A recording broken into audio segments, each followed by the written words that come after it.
தஞ்சை பெரிய கோயிலும் இராஜராஜ சோழனும்.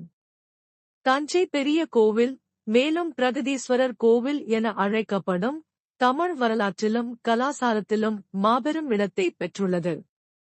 இக்கோவில் இராஜராஜ சோழன் காலத்தில் கட்டப்பட்டு அவரது பேரரசின் சின்னமாக திகழ்கிறது. இராஜராஜ சோழன் சிறந்த நிர்வாகியும் கலை ரசிகரும். இராஜராஜ சோழன் முதலாம் இராஜராஜன் சோழ பேரரசின் மிகச்சிறந்த அரசர்களில் ஒருவராகவும் அவரது ஆட்சி ம. 985 1014 சி. சோழரின் பெருமை உச்சத்தை தாண்டியது. அவர் மிகுந்த தத்துவ அறிவும் தெய்வீக பக்தியும் கொண்டவராக இருந்தார். இவரது காலத்தில் சோழ பேரரசின் எல்லைகள் தெற்கில் இலங்கை முதல் வடக்கில் கங்கை வரை விரிந்தது. நிர்வாகத்தில் சரியான திட்டமிடல் மற்றும் வரிசையான வசூல் முறைகள் நிறுவப்பட்டன. கலை, கட்டிடக்கலை, இசை மற்றும் கல்வி மேம்பாட்டுக்கு உச்ச அளவு முக்கியத்துவம் அளிக்கப்பட்டது.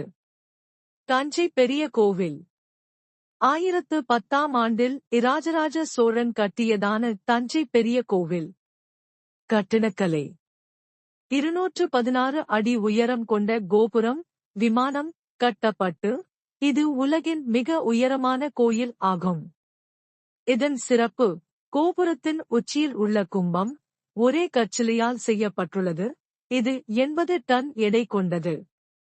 இதை உருவாக்கியது எப்படி என்பதற்கு இன்னும் புதிர் உள்ளது. பலர் இதை இன்க்ளைன் பிளேன் முறையை பயன்படுத்தி உயரத்தில் எடுத்துச் சென்றதாக கருதுகிறார்கள். சிற்பங்கள் கோயிலின் சுவர்களில் இராஜராஜ சோழனின் வெற்றி கதை, இராணுவம் மற்றும் பிராமணர்கள், நார்த்தகியர்கள் மற்றும் கலைஞர்களின் விவரங்கள் பொறிக்கப்பட்டுள்ளன. இது சோழர்களின் நாகரிகத்தையும் கலாச்சார வளர்ச்சியையும் வெளிப்படுத்துகிறது.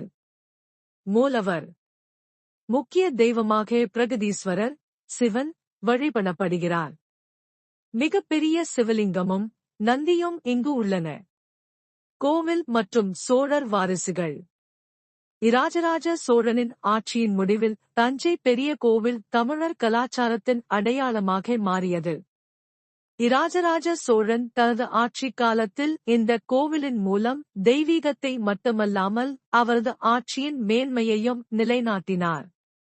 இன்று தஞ்சை பெரிய கோவில் உலக பாரம்பரிய சின்னமாக யுனெஸ்கோ வேர்ல்ட் ஹெரிடேஜ் சைட் மாறியுள்ளது. இராஜராஜ சோழனின் திருவுலக மரபின் சாட்சியாக திகழ்கிறது.